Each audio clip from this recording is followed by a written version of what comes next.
स्तोत्रसंहिता अध्याय 2 परमेश्वराच्या अभिषिक्ताचे राज्य. राष्ट्रांनी दंगल का मांडली आहे? लोक व्यर्थ योजना का करीत आहेत? परमेश्वराविरुद्ध व त्याच्या अभिषिक्ताविरुद्ध पृथ्वीवरील राजे उठले आहेत. सत्ताधीश एकत्र जमून मसलत करीत आहेत की चला आपण त्याची बंधने तोडून टाकू, आपणांवरील त्यांचे पाश फेकून देऊ. स्वर्गात जो राजासनारूढ आहे तो हसत आहे. प्रभू त्यांचा उपहास करीत आहे. पुढे तो त्यांच्याशी क्रोधयुक्त होऊन बोलेल. तो संतप्त होऊन त्यास घाबरे करील. तो म्हणेल, मी आपल्या पवित्र सियोन डोंगरावर आपला राजा अधिष्ठित केला आहे. मी परमेश्वराचा निर्णय कळवितो. तो मला म्हणाला, तू माझा पुत्र आहेस.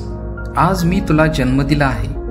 माझ्याजवळ माग, म्हणजे मी तुला राष्ट्रे वतना दाखल देईन. पृथ्वीच्या दिगंतापर्यंताचे स्वामित्व तुला देईन.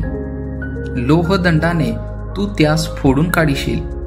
कुंभाराच्या मडक्यासारखा त्यांचा चुराडा करीशील. राजांनो, आता शाने व्हा. पृथ्वीवरील न्यायाधीशांनो, बोध घ्या. भीड धरून परमेश्वराची सेवा करा. कंपित होऊन हर्ष करा.